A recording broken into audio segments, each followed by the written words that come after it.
Good afternoon and welcome to Six Space. Thank you for participating to today's webinar from Dr. Nilanjan Chatterjee, who will tell us about polygenic risk score development, validation, and application. Before starting the webinar, I'll go over a few technical information. All lines will be in listening only mode. You can submit questions at any time using the Q&A or chat panel and selecting all panelists. If at any time during the presentation you have a question, therefore type it in these boxes, and then later during the Q&A, Dr. Tabata Harrison will ask it on your behalf during the session. You may need to activate the appropriate box using the floating navigation panel found at the center of your screen. Closed captioning is also available by clicking the link at the chat box, and the webinar is being recorded and will be posted at the later date. And now I will pass the microphone to Fred Schumacher, who will introduce our speaker. Good afternoon. It is my pleasure to introduce Dr. Nilanjan Chatterjee. Dr. Chatterjee leads a broad research program in quantitative research that cuts across multiple areas of modern population-based biomedical science, including statistical genetics, genomics, precision medicine, and big data. The scientific goals of his studies include discovery of new biomarkers, understanding disease mechanisms, characterizing disease risk, and developing risk-stratified approaches to disease prevention. In this webinar, Dr. Chatterjee will be presenting research on polygenic risk scores. Dr. Chatterjee? Thank you. I'm going to share my screen.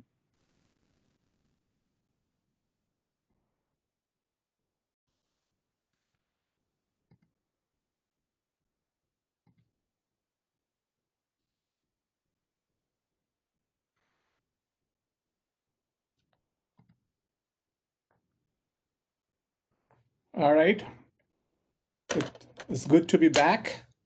And I want to start again thanking NCI for inviting me to give the webinar. And also thanks to all the people who have signed back and also all the new people who have signed since the last time.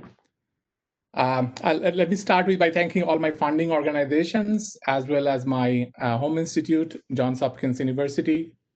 And the title of my webinar is Polygenic Risk Scores, Development, Validation, and Applications. And again, let me first acknowledge all the contributors, starting with a number of mentees who had worked with me at Hopkins at various time points, and then moved on to other great institutes, doing other great things, collaborators from all over the world who has actually contributed to data and actually led some of the studies, as well as the PI and participants of a number of cohort studies from which we have used the data to do model validation that I will show towards the end of this webinar. Okay, so throughout my webinar today, I will use breast cancer as a kind of a case study, but I will use other examples as well from cancers and other outcomes.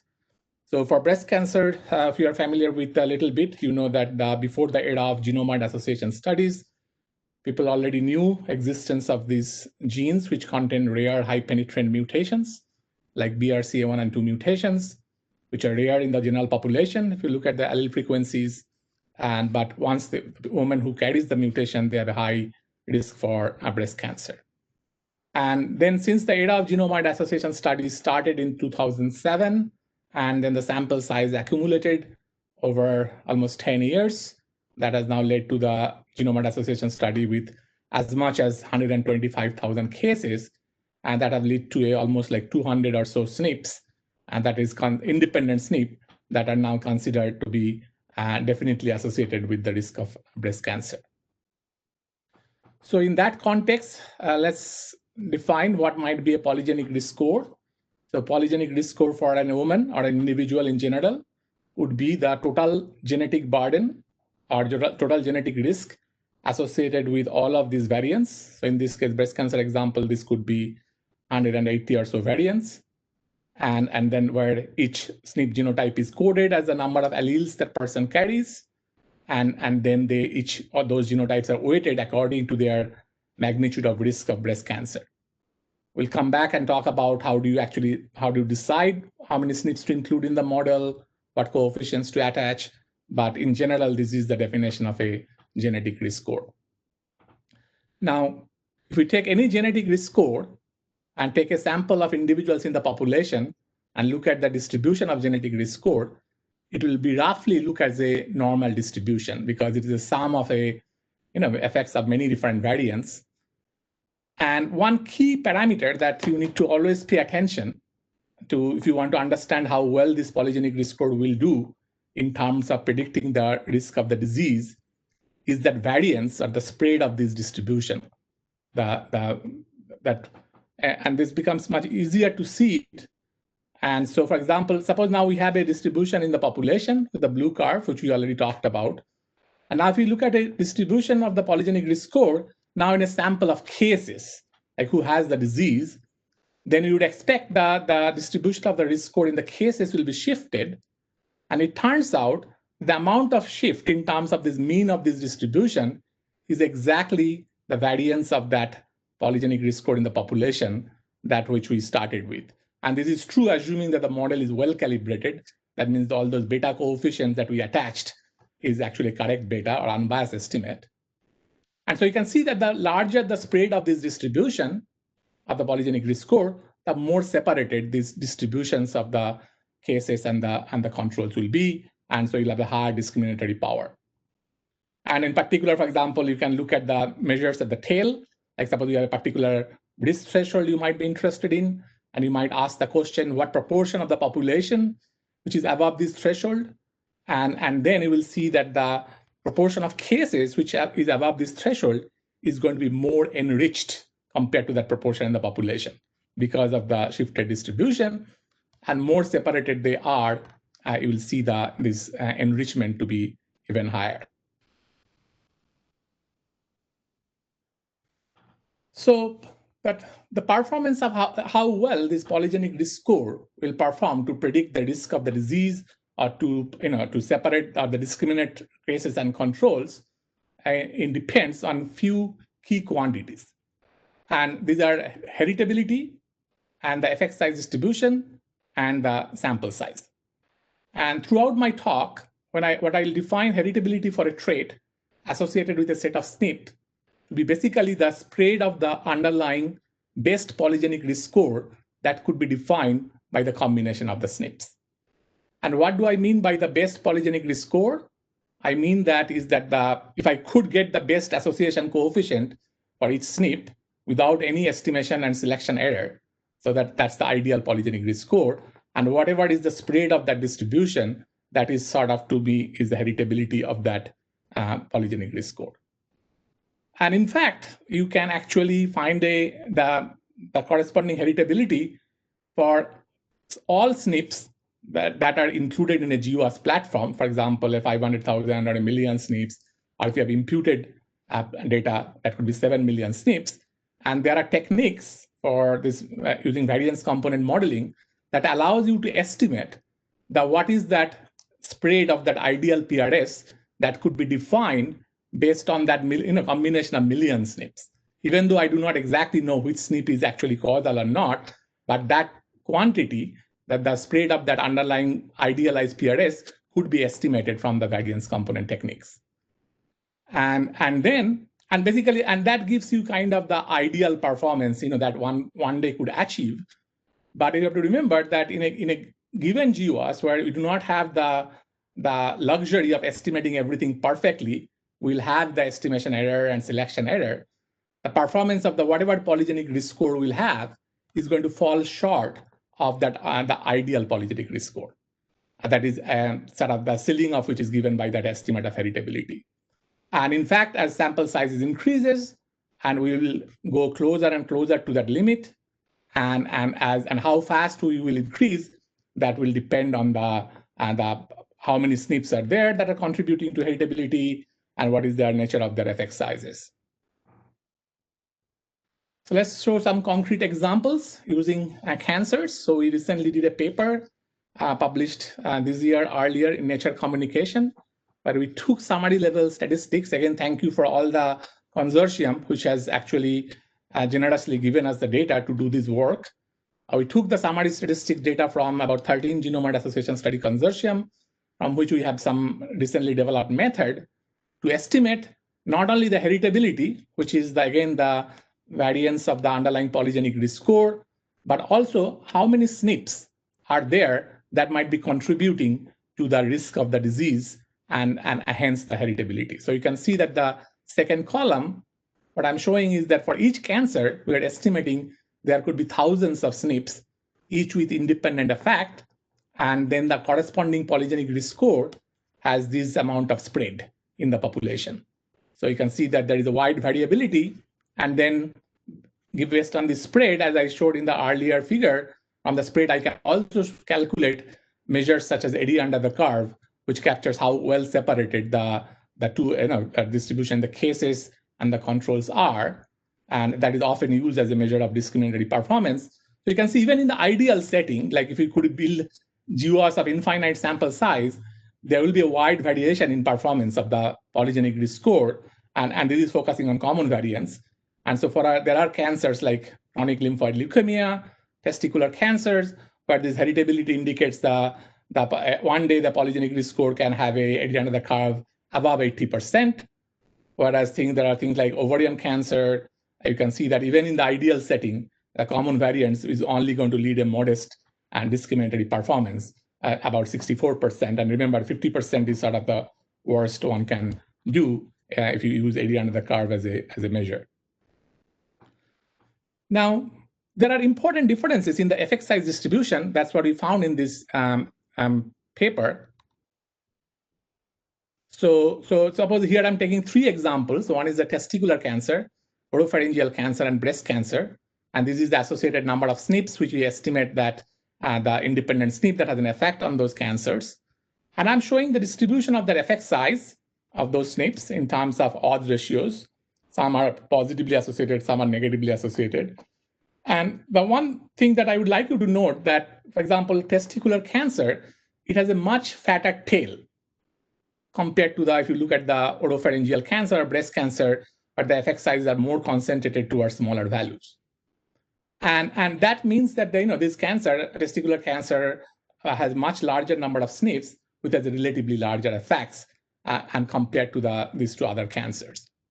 And this is going to have a profound implications in terms of how the polygenic risk scores actually will perform in the current studies, as well as we try to build larger and larger studies.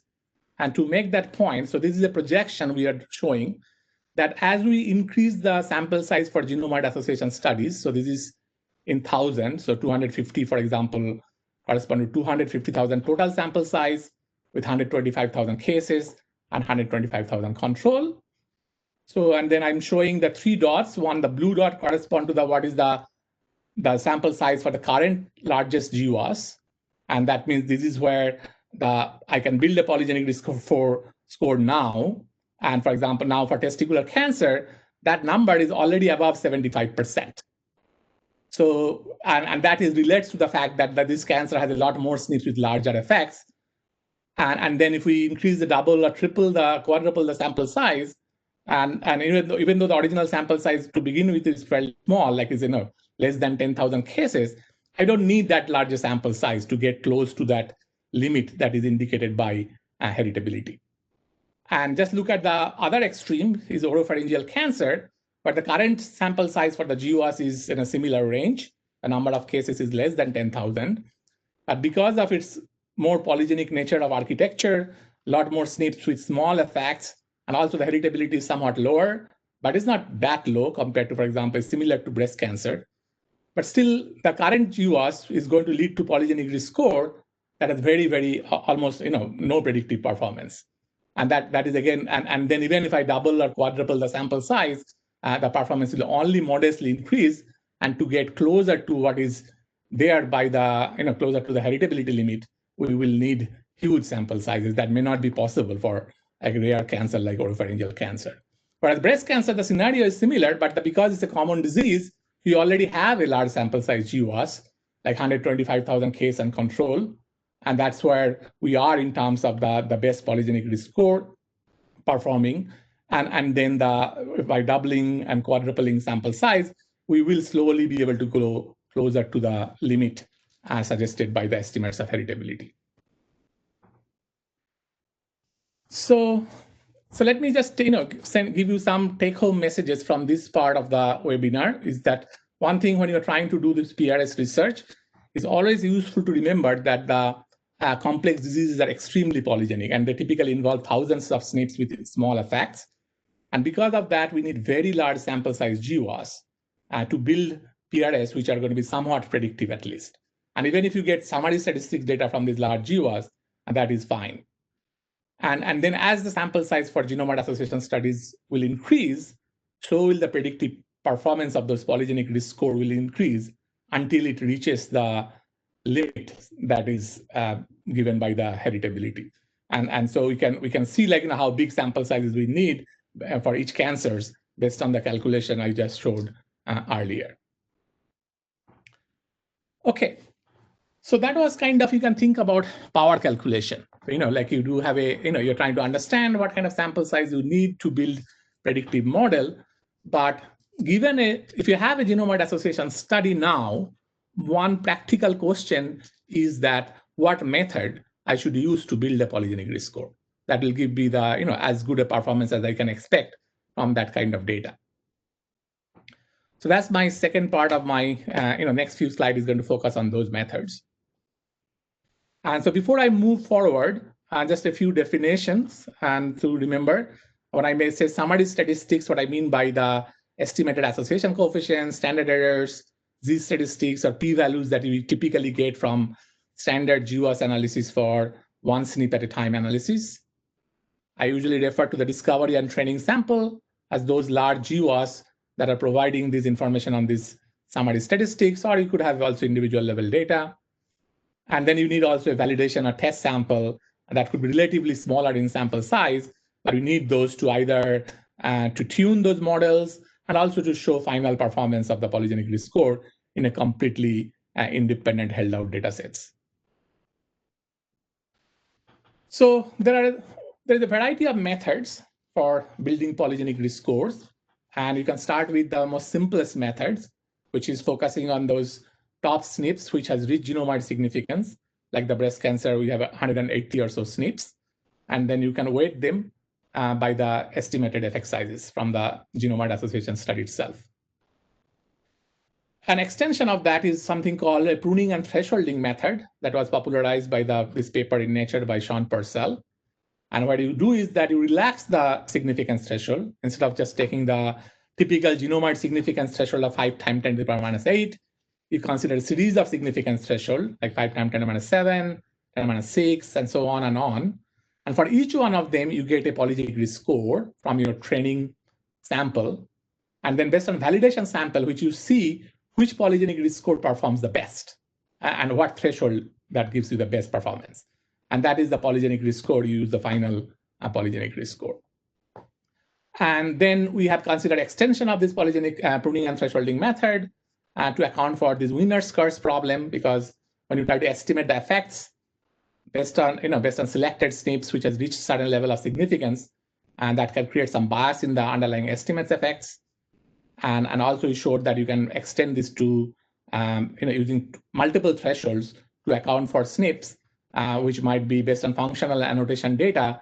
There might be a good group of SNPs you can come up with that might be more likely to be associated with the disease compared to the remainder of the SNPs, and that can lead to some modest improvement.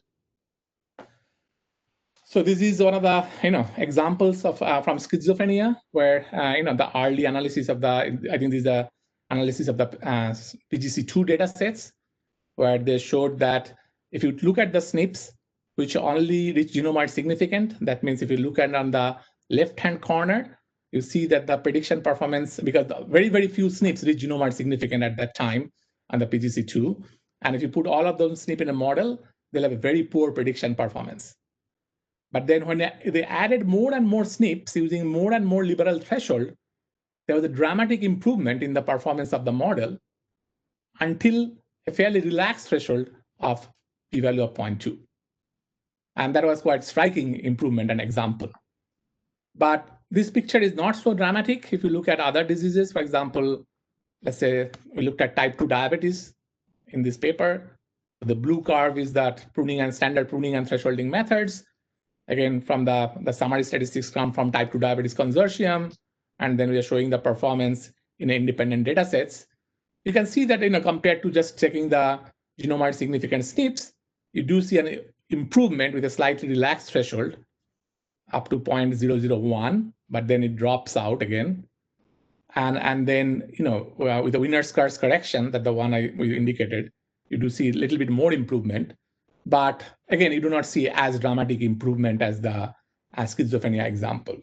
So the point is that, that how much improvement you will see compared to, just taking the top SNPs and a more relaxed threshold. It also, it depends on a lot of factors, including sample size and the underlying genetic architecture of the trait. So we cannot expect that the similar improvement across methods across all diseases.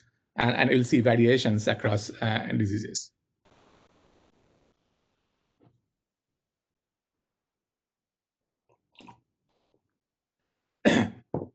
So these are some simple methods, but while these are simple methods, has some appeals because they're very transparent. But there is also some disadvantages because they do remove in an ad hoc way correlated SNPs because you have to build based on independent SNPs. And that might result in a removal of secondary signals around top SNPs in these genomic regions. And that can result in loss of power of the performance of the prediction. And also, as I indicated already that the effect size estimation is not optimal in this method because there is bias because you're already selecting the SNPs based on their significance. And if you try to estimate from the same data, there is some potential bias. And there could be large variance. So a more principled approach would be to statistically to build this called whole genome model. That means you try to model the effects of all the SNPs in your GWAS at the same time. That will automatically account for linkage disequilibrium or correlation without having to throw away a certain number of SNPs. And also perform this optimal shrinkage that is allow for good bias variance trade-off based on various type of underlying models. And while I think these methods are quite promising, but I do think you'll have to always remember that the sample size is the biggest rate limiting factor. So you cannot really expect magic that these methods will give to a lot better performance because of the sample size will still be a rate limiting factor. So among the more advanced method, the Bayesian methods, that has a natural advantages that are popular in practice. And so here you start with a whole genome multivariate model. You model the mean of your outcome if it is a continuous trait, or it's a logit of your outcome if it is a binary trait. And then you specify a linear model that is models the assuming additive effect of each genotypes. And there could be millions of genetic variants. And this model has millions of, each SNP has its own coefficient, so there are millions of parameters. And then you have a second stage model, which is called the prior distribution, that says that these millions of parameters, they follow a particular distribution. And there's a particular distribution form you have to assume. And that distribution has some underlying unknown parameters, which I'll show some examples later on. And these are called hyperparameters. And then also in this model, you can try to also incorporate information, external information on SNPs based on functional annotation data. And that can also go into that. So that's your model. And then the Bayesian inference is all about, that once you have the model and you want to draw this posterior inference about this, what is the association coefficient estimates for each SNP, the best estimate, estimated by the posterior expectation of these betas, the distribution, given the observed data, which could be summary statistics or individual level data, and these hyperparameters. And then these hyperparameters themselves either could be estimated from the training data, and sometimes they are estimated from, treated as tuning parameters, and they are actually estimated from the training sample. So there are variations of these approaches. So one particular method that has been popular because the software works well and it is sensible is there's a LDPRED method. It basically uses one of the spike and slab type of prior, assumes that the proportion of SNP which has no effect, and the remaining proportion has an effect, and that those effect sizes follow the normal distribution, centered around 0, symmetric, and with a variance component parameter that captures kind of average effect for each of those causal SNPs. And then, as I said, then based on under this model, they derive a polygenic risk score where each genotype is weighted by the posterior expectation of those genotypes association coefficient in the model and given the data. And one thing I would like you to note at this point that these PRSs, all of these weights could be non-zero, because these posterior expectations, even though some of the SNP can be very, very close to 0, but in principle they are non-zero. So these will include this polygenic risk score can include millions of SNPs in principle, even though most of the SNPs will contribute a very small amount into the prediction performance.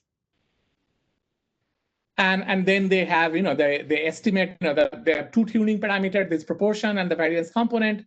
One of the parameters they estimate from the training data itself, and then the proportion parameter, they use it as a tuning parameter, and then they learn it from the performance in the validation data set, that which tuning parameter gives you the best performance.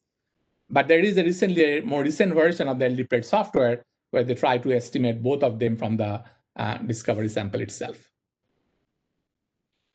And that's not the only prior. There are many number of other methods that's come out with the various types of prior. Basically, these are all mixtures of normals and spike and slab, but further extensions, multiple mixture normal, continuous mixture, and as well as a very flexible and Dirichlet mixture. And I'm not going to go to the details, but the point is that there are many methods available. There are not big differences across these methods in terms of their performance. No single method beats the other method all the time, but in selected outcomes, selected data sets, you will see that one method is performing the better than the other sometimes.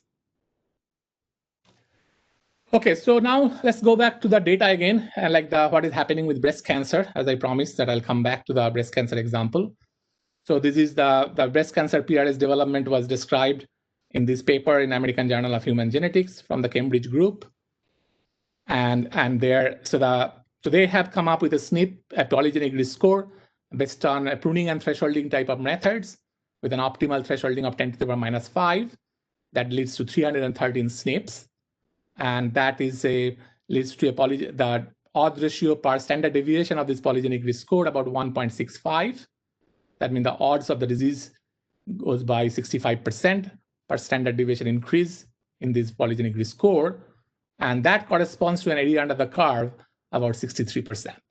And that is a substantial improvement compared to an older polygenic risk score that published based on a few years back, and based on the top 77 SNPs that was identified until then. And in the same paper, they also described another polygenic risk score that was developed using a fancier machine learning type of algorithm called Lasso that includes many, many more SNPs, like 10 times more SNPs. And it does show a little bit of improvement, but you can see that it has included many, many more SNPs. And another paper I would like to draw attention is this paper by Amit Khera et al. In 2018, which developed polygenic risk score using the LDPRED method, and for many different diseases, including breast cancer. And because, as I said, the LDPRED actually gives a non-zero weight to all the SNPs, so they came up with a PRS that is called 6 million SNP PRS because they are also including imputed data. But when you compare and make a head-to-head comparison of that 6 million SNP PRS with these 313 SNP PRS in the UK Biobank data, we did find that they observed that actually the simpler PRS with the less number of SNPs will outperform this genome-wide 6 million SNP PRS. And so the point I'm trying to make here is that it is not about how many SNPs we are including in the model. It is really about that how well we have estimated their coefficients, and how well we have removed noisy SNPs. Actually, that can improve the model performance. And it is not necessarily that just because a polygenic risk score has many more SNPs, and that will lead to better performance of the model.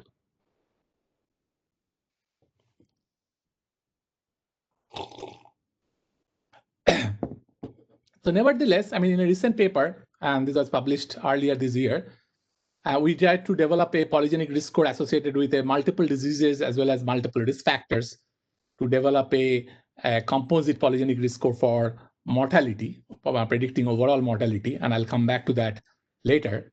But while doing that, we had to develop the polygenic risk score for each of these individual diseases. And we took three approaches. One is, and this is the performance of the AUC of this polygenic risk score in the UK Biobank. And one is like we took SNPs from the GWAS catalog published and just weighted by their estimated coefficient. Other is pruning plus thresholding method applied to largest summary statistics data available, and then LD-PRED also applied to the same summary statistics. And we did see that the LD-PRED method consistently gave better prediction for compared to the simple pruning plus thresholding method. But interestingly, like even when we included only the much fewer SNP that are reported in the GWAS catalog, sometimes that PRS actually gave almost as good a performance and better than pruning and thresholding sometimes.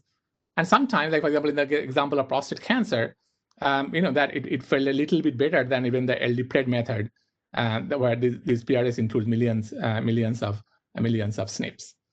So that's why I think there is a useful to compare like a more parsimonious polygenic risk score with few SNPs, and then this much larger number of polygenic risk score with much larger number of SNPs, and see what is the trade-off, including more SNPs versus parsimonious SNPs.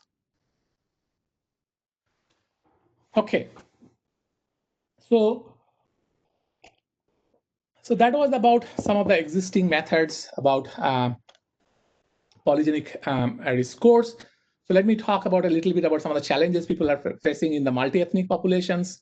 I think there's been observation that the current genome-wide association studies samples are coming from mostly from European individuals, and so the PRS that are being built based on these GWAS are most suitable are most predictive for the European origin populations, and they are expected to perform less well for other populations, which and the reason being there will be differences in allele frequencies of these variants, linkage disequilibrium patterns, as well as the effect size of the underlying causal variants. They all could be different by populations. And there are a couple of papers which nicely makes this point, and that why we would expect the performance of the polygenic risk score that are built from European individuals would not be as good in the other populations. And this is a paper led by my colleague Genevieve Wojcik last year. They compared the effect sizes that you get for many SNPs that have been associated with various traits, a lot of different traits.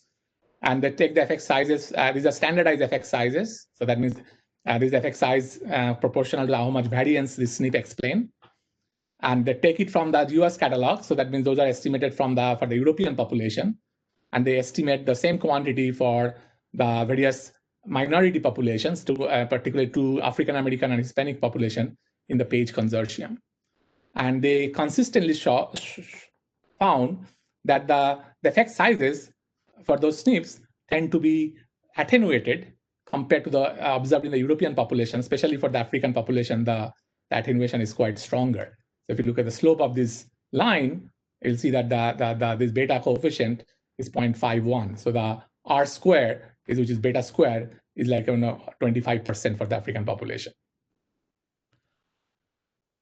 And so this is a paper that studied actually the performance of polygenic risk score. They reviewed and conducted meta-analysis performance of polygenic risk scores that have been developed for European population for various traits, how well they perform for various minority populations, and color-coded by different ethnic groups. So they have looked at a lot of different kind of traits, but this is summary figure kind of meta-analysis. And so the 100% performance is that means the polygenic risk score for that population performs as good as the European populations. And you can see for the Latino and East Asian population, actually the polygenic risk scores performs maybe on average not as bad. But when you go to South Asian population and African population, there could be substantial drop in the performance of the model. Similar result was seen in a breast cancer paper where they look at the European PRS that I described that came from the Cambridge group. And they looked at what is the performance in the Asian population GWAS. And then if you look at the odds ratio for standard deviation, and this is about 1.55, which is slightly smaller than the 1.63 that I talked about earlier, associated with the 313 SNP PRS. But if you look at the within Asian, when they're divided up in the based on the East Asian, the Chinese population, and more South Asian population, they found that the performance in the South Asian population is actually worse, and which is exactly what also the previous paper I mentioned that indicated. So there seems to be like some kind of consistency. So I think going forward, we need large GWAS and other types of genomic datasets for minority populations. And there are also opportunities for building better methods for analysis of all those datasets, because it's not very clear how to combine all that datasets and a unified development of polygenic risk score. And we also need better ethical framework for delivery of polygenic risk score across populations. Another question often you will be faced with when you are trying to use polygenic risk score is that what about the other risk factors for the diseases? Like, for all cancers, for all other chronic diseases, there are already known existing risk factors, strong risk factors. And so when people have looked at that in general, again, there could be some exception that they look at the joint effect of the polygenic risk scores and various other risk factors, let's say breast cancer or other colon cancer. They usually find that that effects tend to be multiplicative. And that means that the individuals who have high level of polygenic risk scores and also high level of those other risk factors, they will be at a fairly high risk. And in particular for common diseases, that the absolute risk can become quite high. And it also has interesting implication in terms of risk differences, because if the multiplicative model is correct, or roughly correct, then you would expect the risk differences associated with, let's say, lifestyle factors to be larger for individuals who had a higher genetic background associated due to the polygenic risk. To be more concrete, this is a figure from our paper in 2016. And so here what I'm showing is the risk differences in absolute risk due to a combination of lifestyle factors from alcohol, smoking, obesity, and hormone replacement therapy use. And if you look at the risk differences, and then I'm dividing people by their genetic risk, which is called non-modifiable risk, and that is defined by deciles of polygenic risk. And you will see that because of the multiplicative nature of the risk differences associated with these factors are much higher for people at high genetic risk compared to the people at the lower genetic risk. And in fact, people with the highest genetic risk, but they had the good combination of lifestyle profile, their risk was actually same as the average risk for the population. So that's sort of a positive message that even if you have a high genetic risk, that a lot of that could be modifiable and can be brought down by these good lifestyle decisions. So that is about how they interact with each other. But there's another factor that you have to pay attention, that is these polygenic risk scores are correlated with the other risk factors. Because some of these polygenic risk scores are being built from genome-wide association studies that has not adjusted for those other risk factors. And as a result of those, some of the SNPs that are included in those polygenic risk score, they might be actually correlated with risk factors like BMI, blood pressure, cholesterol, or for specific cancer like skin pigmentation for melanoma cancer risk factor. So the SNPs, there are genetic factors that that are associated with these factors, and they will also come up in these polygenic risk scores. And so if we do not adjust for these factors, and if we take that polygenic risk score and also put these risk factors, then we'll be double counting some of the risk. I don't think it is a big problem at this point for most diseases because these expected correlations are fairly moderate or weak. But in the future, but some diseases like melanoma and skin pigmentation or BMI and type 2 diabetes, it can become a complicated problem. And especially in the future, if we include richer, build richer and richer model that that may lead to has a lot of biomarkers, also imaging that are coming from the big biobank data.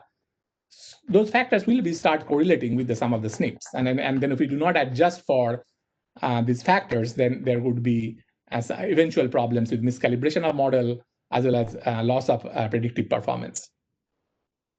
So one thing we are working on, like, I'll not have time to talk in detail about exactly, but I think there is a promise that to take advantage of these large case control studies, which are great for generating GWAS summary statistics, but they are not great for adjusting for covariates because they do not have covariate information, or they have very problematic covariate information.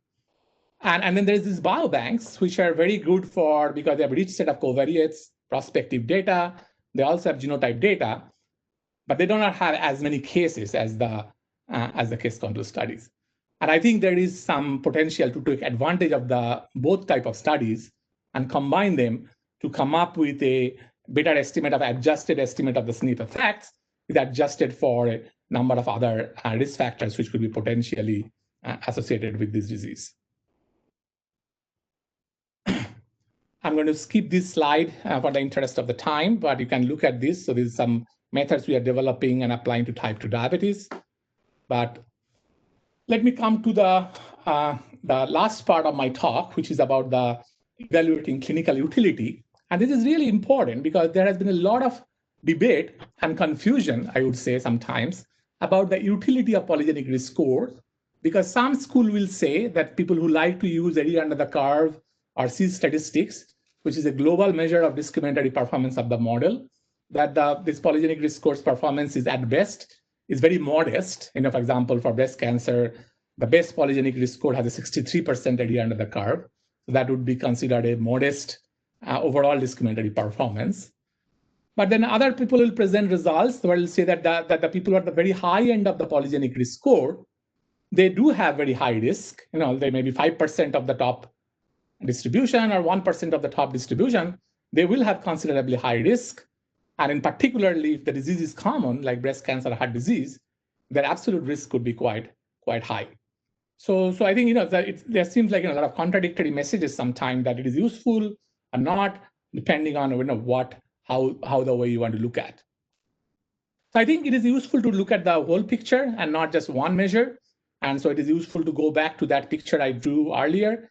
You think about that there is a distribution of the polygenic risk score in the population, which is the blue curve. And then the distribution of polygenic risk score in the cases, that's the red curve. And then if you can look at the tail of the polygenic risk score, that is the purple shaded region, and that could be a small percentage of the population, but they could be pretty high risk. And then the number of cases, and this group will be highly enriched with the cases.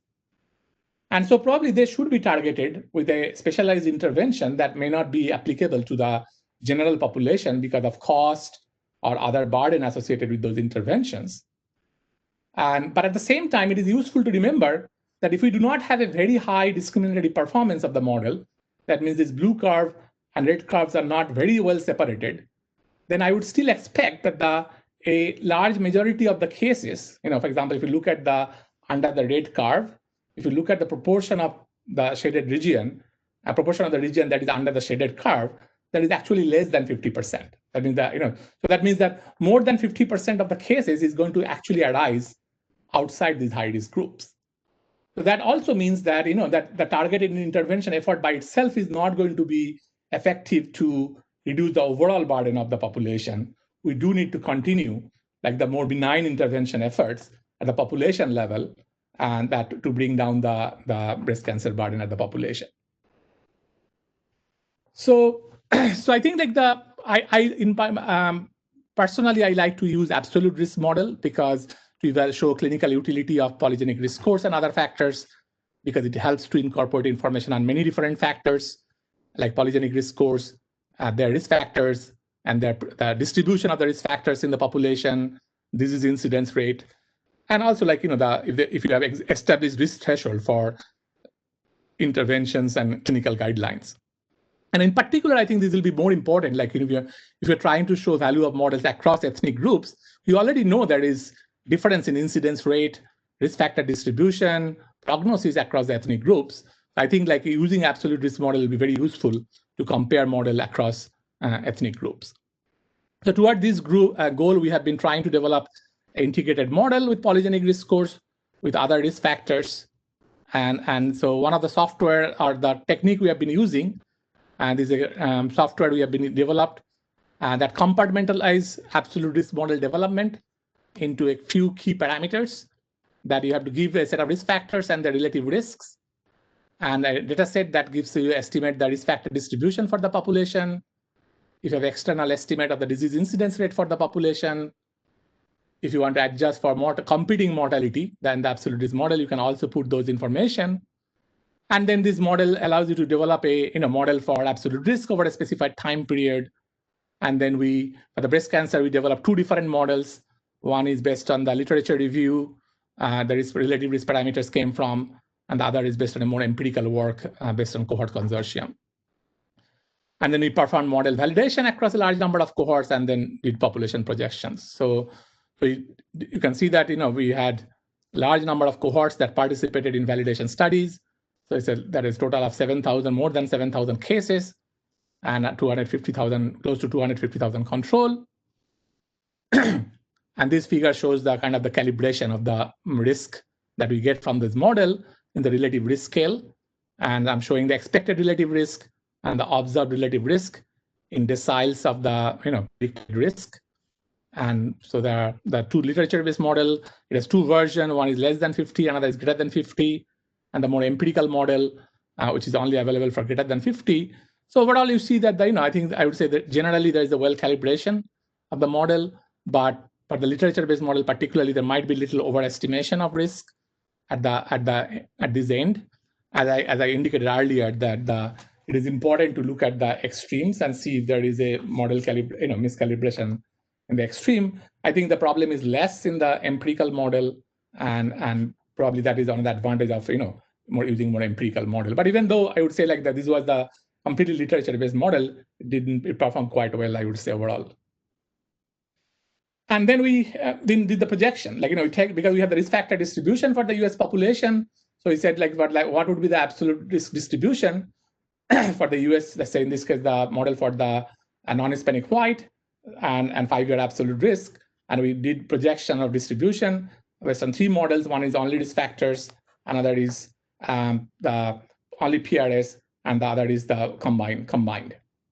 And then we use this 3% 5-year risk threshold because that is the risk threshold currently recommended by US Preventive and Task Force for taking the risk lowering drugs.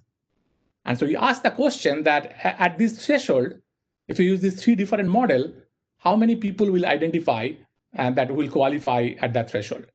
If we use just the risk factor only model, we'll identify 3.4 million women. Only PRS, that will be 4.4 million women. And then combined, that will be 5.4 million women. So obviously, we'll identify more women. But I think the more important case is okay, how many more cases that will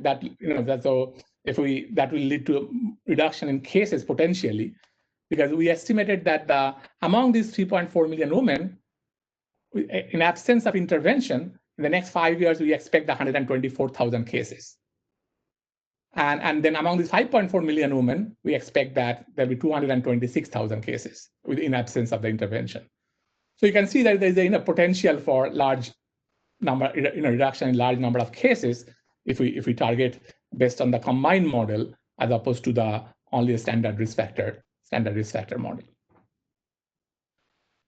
Okay, so I think let me come towards the conclusion. I had couple of extra slides, but I'm going to skip them, just for the interest of the time. But I think in terms of the criteria for model evaluation, I think we should use both area under the curve, which gives you a global measure, as well as more tail-based measure, to see whether we can identify significant fraction of the population who would be substantially at high risk, and they can benefit from specific targeted interventions. So with that, let me conclude. I have a couple of extra slides you can look at, and I'm happy to take questions. Nilanjan, thank you for a very informative presentation. We have a lot of good questions from our audience today. And before we start the discussion, I just want to remind people that if they have questions, they can type them into the Q&A box on the right-hand side of the WebEx screens. We'll try to get to as many questions as possible. So you covered a lot of different areas. I think I'll try to group the questions in some of those areas. So there were some questions in terms of the types of variants included in polygenic risk scores. So some cancers have highly penetrant and rare mutations, and most polygenic risk scores modeling has really looked at the common variants. So can single polygenic risk score models incorporate both areas of genetic risk, i.e. those with less frequent or rare variants with high heritability, and combining that with more common variants with smaller effect sizes? Or is it better to focus separately on these two aspects of genetic risk? There's a few questions to say, well, can we improve the AUC if we include some of these known high penetrant rare mutations? Very excellent questions.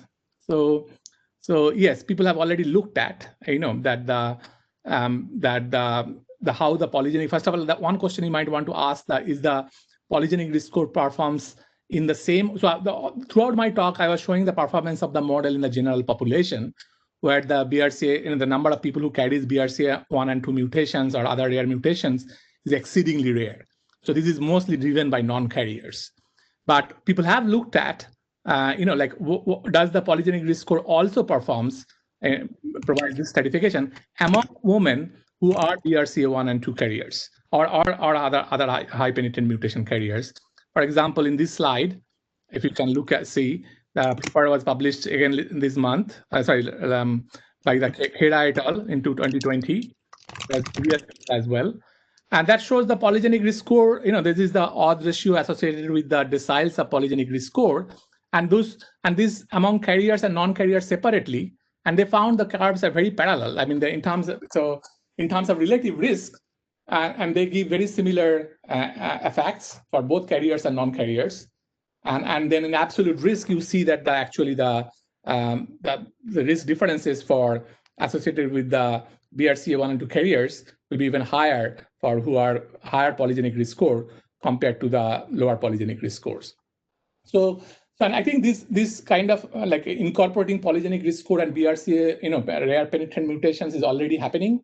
So this paper by Anthony's group in Cambridge and described in Genetic Medicine, they extended the BRCA Bodesia model that including both polygenic risk score and the rare high penetrant mutations. But one thing I would say that when you are looking at the general population, I don't think the BRCA1 and 2 carrier mutations is going to add a lot of improvement in the area under the curve. The simple reason being that in the general population, they are very, very rare. So we don't expect in the general population they will lead to major improvement in the area under the curve. But in the high risk family, where we know that the BRCA1 and other high penetrant mutations are very informative, actually polygenic risk score is adding information quite a bit. And I think that is what has been shown. For example, again, if you look at the people who carries the BRCA1 and 2 mutations, so who already had a high baseline risk because of those mutations, and even among them, the polygenic risk score, if you look at this curve, the blue curve, that shows a very strong degree of stratification of absolute risk. If you're low end, the absolute risk, lifetime risk could be 20% versus in the high end, the absolute risk for BRCA1 carrier could be 60-70%. So that's quite striking. Great, thank you. You also talked about joint effects. You talked about incorporating non-genetic risk factors into polygenic risk scores. Have polygenic risk scores modeled variant interactions in terms of SNP-SNP interactions? Can you talk about that? Absolutely. Yeah, so that's another good question that you might have, a lot of people might be wondering that why throughout my talk, and I've been assuming that the SNPs act additively. The obvious thing is that why not model also interactions? And the answer is simple, and because people have already looked at these interactions between SNPs, and they have found very little evidence of SNP-SNP interactions. This does not mean that the genes are the actual gene expressions through which the SNP acts, they don't interact at some physical level. All it means at the statistical level, the SNPs we are finding, they are acting in a multiplicative fashion. And that's why in a log additive scale, they are sort of additive. And so that's why you'll see that there is very little mention of incorporating SNP-SNP interaction in this polygenic risk score. The simple reason is that people have not found it. And so that's why you don't expect that we'll have a lot of improvement by modeling SNP-SNP interactions. And then I already talked about I think it is important to explore the interactions of the SNPs individually, as well as the polygenic risk score as a whole with the other non-genetic risk factors. or lifestyle factors and clinical factors. Yeah. Okay. You also talked a little bit about methodologies that are being used. What are your thoughts on the application of neural nets as forming polygenic risk scores in a less linear approach? Yeah, I mean, that's again get questions. I will go back to my answer to the interactions. I think neural net or artificial intelligence or other machine learning framework, they have a lot of potential when you expect the signal to be driven by combination of variables or a highly interactive space. But what is we are finding in this particular setting in the GWAS, where we have this common variant, each with small effect, there isn't a lot of interactions. So again, I would I think it's worth exploring. And if people want to explore the neural network or other machine learning algorithm, which has very clever way of exploring the interaction space, but I don't expect, based on what we have seen so far, that will lead to a lot of improvement. But I may be proven wrong. And then also in terms of methodology, you showed a few different approaches that are available, and there doesn't seem to be kind of a gold standard one to apply. So given trait heritability differences and different modeling choices, it's possible to generate multiple models for a given trait. So how do you address the idea that maybe it's inappropriate to pick the one that has the highest AUC score from the different models? Is there a more objective way to choose the best representative model or even results that are tamed from these different types of models? Yeah, really a lot of good questions, and I don't think some of the questions has to be addressed in the future.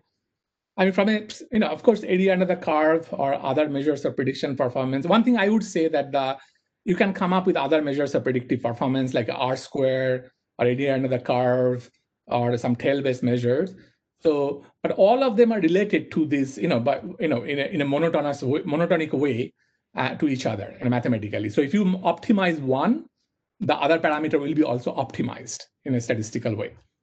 But I think you might have other consideration other than this statistical best performance. As I said, one consideration might be that that the parsimony of the polygenic risk score, and I have heard opposing views about this. Some people think that if you have more parsimonious score with few SNPs, that will generate more trust. And whereas if you have a black box where you have millions of SNPs, where a lot of SNPs are not contributing, although they are probably making overall they're giving a small improvement, but people may think it's too much of a black box. So there are other things to consider. For example, other than just the predictive performance, some people might care about parsimony of the model, and and also like whether, for example, other criteria, like for example, have they been evaluated with the other risk factors, or is it just evaluated by itself? And that's another factor to consider.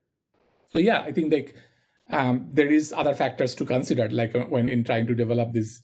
And also, for example, in the multi-ethnic setting, I think there's one interesting issues I see, and there is confusion. I think when I review paper or even grant applications, I see that some people think that, like in a multi-ethnic setting, we want to develop one polygenic risk score that will performance in a very robust way across the different ethnic groups.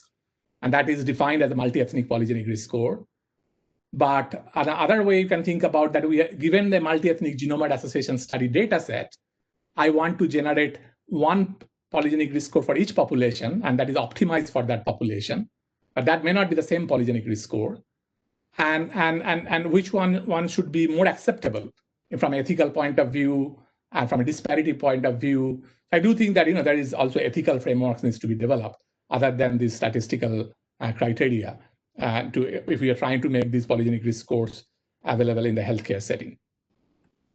That's a good point, especially trying to tackle self-reported race, ethnicity versus genetic ancestry, for instance. Yes. I guess along those lines, there's some questions in terms of thinking about polygenic risk scores for disease subtypes or even across cancer models. So, for instance, could polygenic risk scores be developed for subtypes of cancer in order to distinguish between these subtypes? In other words, would different diseases subtypes associate with different polygenic risk scores? Right. I think you did sort of show and touch on, but maybe you could address that again. Yeah. So, I mean, for breast cancer, I would say there is, the current polygenic risk score is more predictive for the ER-positive breast cancer But that is by design, because that this GWAS has been fueled by all breast cancer, and among all breast cancer, the ER-positive breast cancer is more common, and it is like somewhat less predictive, but it is still fair good prediction among the ER-negative breast cancers. But I think the question, if the question is that, so each disease, it predicts the risk for ER-positive and ER-negative. That is a separate issue than asking the question, does the polygenic risk score discriminate between ER-positive and ER-negative breast cancer? Or does it discriminate the risk between aggressive and non-aggressive prostate cancer? And I think there is not much, there is not that many SNPs, or the polygenic risk scores are not well suited to discriminate risk between aggressive and non-aggressive prostate cancers, or in general, aggressive and non-aggressive diseases. And they are good for predicting the risk of the incidence disease, but because the way this has been developed, but because that we have not had enough GWAS which has, like survival, prognosis with large sample sizes, we have not found many SNPs which predicts, aggressiveness of cancers or other disease or survival after disease. And I think this is one of the limitations of the current polygenic risk score, that they do not have much discriminatory ability to discriminate between bad form of disease from good form of disease. And that is something I think we should try to increase sample size for those GWAS. Well, we have several questions. I think people really enjoyed your talk today, but I know that we're getting over the hour. So unfortunately, I don't think we'll get to all of the questions. I wanted to allow Melissa to wrap up the session and give people information about future talks. And I did want to say, I think this presentation was recorded, so people can view this later on, but Melissa, probably you can confirm that. Thanks again, Nilanjan. This was really nice. Appreciate it. Thank you. Thank you, everybody who participated. And great questions. Yes, thank you, Nalanja. It was a great talk. I really enjoyed it. And thank you for so many people to stick around, although we went a little bit over the hour. Just very quickly want to remind people about our next webinar on November 3rd, same time, on next generation sequencing and tumor initiation and progression by Dr. Christina Curtis, and you can register already on our website for this talk. Thank you again, everybody, and have a great rest of your afternoon. Thank you. And thanks, Nalanjan, again.